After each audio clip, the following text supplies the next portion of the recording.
GFL, Global Fight League, is a new player in the MMA space. They have 300 fighters who have signed with them. 120 are going to be drafted. It's a team format. Their draft begins January 24th, and their season starts April 2025. 20 fighters are on each team, and they have a lot of guys signed to their organization, like Woodley, Verdum, Anthony Pettis, Alexei Oleinik, Junior Dos Santos, Hector Lombard, Luke Rockhold, Abubakar Nurmagomedov, Vanderlei Silva, Alexander Gustafsson, Thiago Santos, Andrei Arlovsky, Kevin Lee, Frank Mir, Alir Latifi, Jeremy Stevens, Marlon Moraes, Benson Henderson, Gegard Mousasi, who had problems with Bellator, and now he's with these guys, Husamar Paul Harris, Francisco Tornaldo, Greg Hardy, Robles de Spain, Andre Sukumtat, Jimmy Rivera, Tanner Bozer, and more. Some people don't like team formats in MMA. Some people don't like a plethora of washed out UFC fighters on the same roster. However, this organization boasts that they do a 50-50 revenue split with their athletes. They also mention insurance funds and retirement funds, and a lot of their roster looks like they have retired or are semi-retired, but it is a nice perk as well.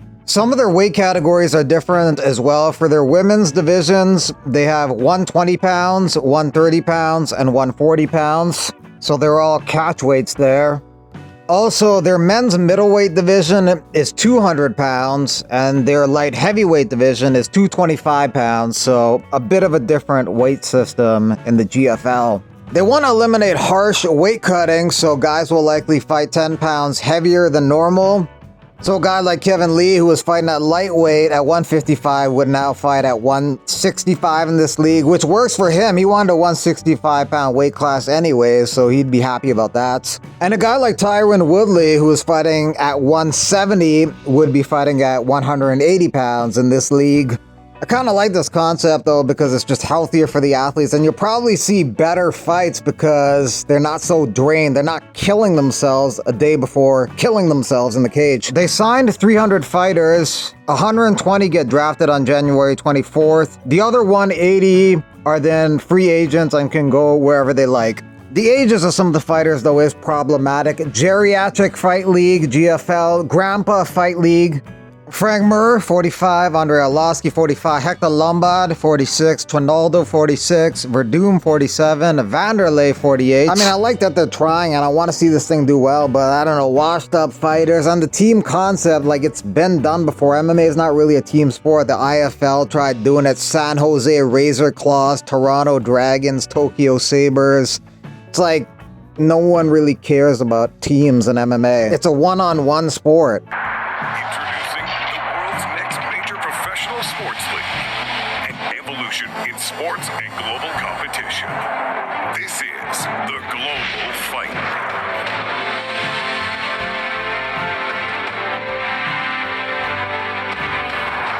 For the first time in history, a true league for mixed martial arts, where independent franchise owners from around the world compete with their teams of fighters in a regular season and playoffs to determine an annual world championship. The GFL is structured to be the biggest league on earth. The Global Fight League will implement the historically proven league and team-based business model used by FIFA, the NFL, NBA, NHL, F1, and MLB. Athletes and owners will be true equitable partners with the league's 50-50 revenue share. The GFL will launch with 8 teams based out of major global markets around the world that will battle for their place in history and earn the opportunity to become true world champions. The sport of mixed martial arts stands as the 3rd most popular worldwide. Together, we fight.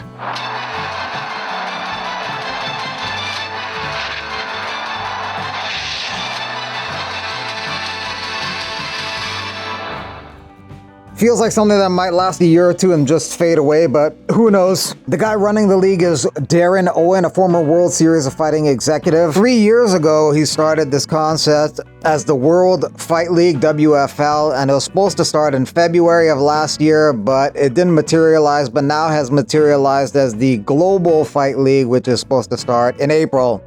I asked Hector Lombard's thoughts on the new league. He says it's the best ever.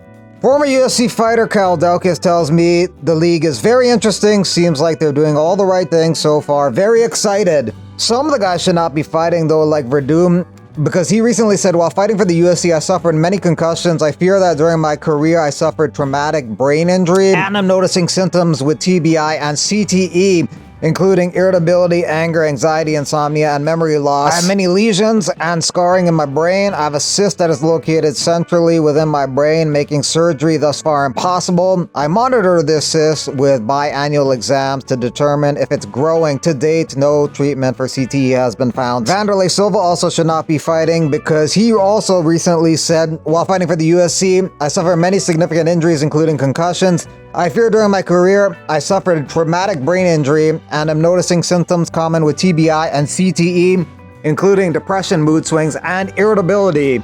They got a diverse roster. I mean, some fights you could potentially make. Luke Rockhold versus Gegard Mousasi, Jeremy Stevens versus Kevin Lee, Alexander Gustafsson versus Tanner Boser.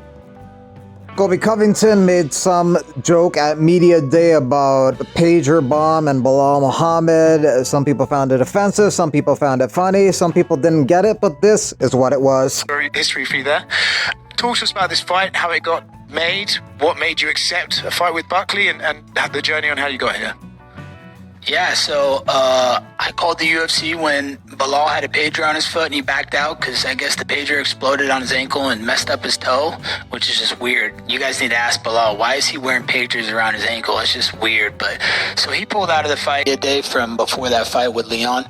You know, I tried to go do a training camp in Breckenridge, Colorado, because the altitude is like 9,000 square feet above sea level. I ended up getting HAP, which is high altitude pulmonary edema. It's altitude sickness. KSW and Ryzen are going to work together in terms of swapping fighters and doing some co-promotional stuff.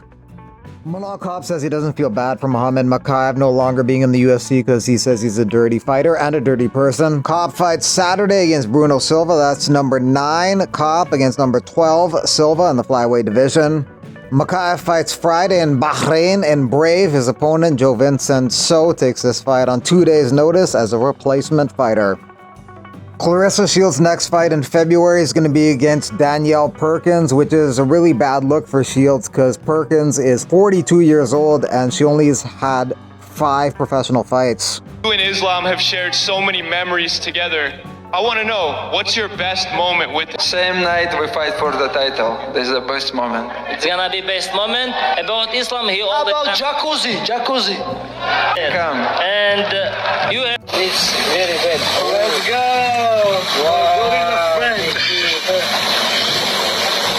Wow, hey, the children can't. No news.